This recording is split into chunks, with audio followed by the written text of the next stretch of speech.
An old forgotten custom of Thanksgiving in the United States from the late 18 and early 1900s, especially among poor New York City children, but also those of Los Angeles, California, and Chicago, Illinois, and elsewhere in the United States, were the maskers.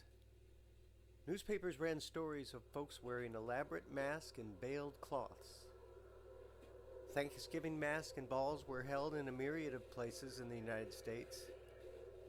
Imagine you open your door expected inviting guests on Thanksgiving, only to find a group of children in wretched and unsettling disguises, disfigured masks, and poverty-inspired costumes at your door, begging for sweet treats.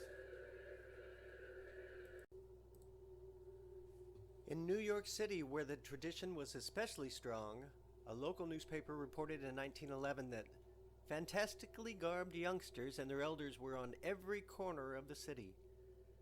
Thousands of folks ran rampant, one syndicated column noted. Horns and rattles worked overtime. The throwing of confetti and even flour on pedestrians is an allowable pastime.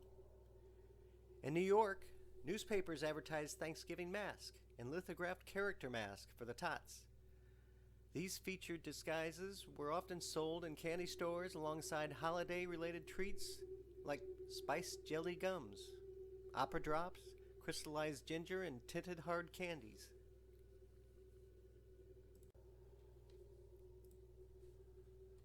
Throughout the city, people wore disguises. There were Faust, Filipinos, Uncle Sam, John Bulls, Harlequins, bandits, sailors, soldiers in khaki suits.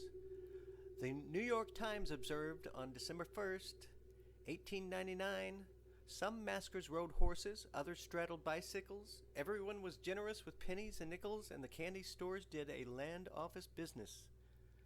There were so many youngsters in New York City dressed as poor people, Thanksgiving Day took on a nickname, Ragamuffin Day. Parades of ragamuffins, sometimes called fantastics because of the costumes, can be dated at least to 1891. The children would dress themselves in rags and oversized, overdone parodies of beggars. Then they would ask neighbors and adults on the street, "Anything for Thanksgiving?" The usual response would be pennies, an apple, or a piece of candy. By 1930, some New Yorkers were ready to move on. School Superintendent William J. O'Shea instructed administrators that modernity is incompatible with the custom of children to masquerade and annoy adults on Thanksgiving Day by asking for gifts and money and candy.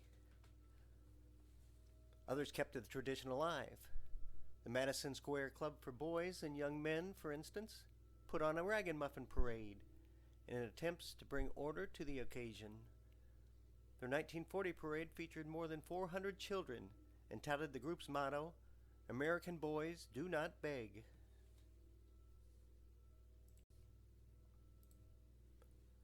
By 1924, New York could focus its holiday cheer onto more controllable pursuits with the debut of the Macy's Thanksgiving Day Parade. Maskers parades continued to be popular into the 1950s, but it appears that the merry tradition of Thanksgiving masking slowly moved over to Halloween, becoming the well-known ritual of trick-or-treating by the mid-20th century. Thank you for watching this video. As always, please subscribe for more and share it with your friends.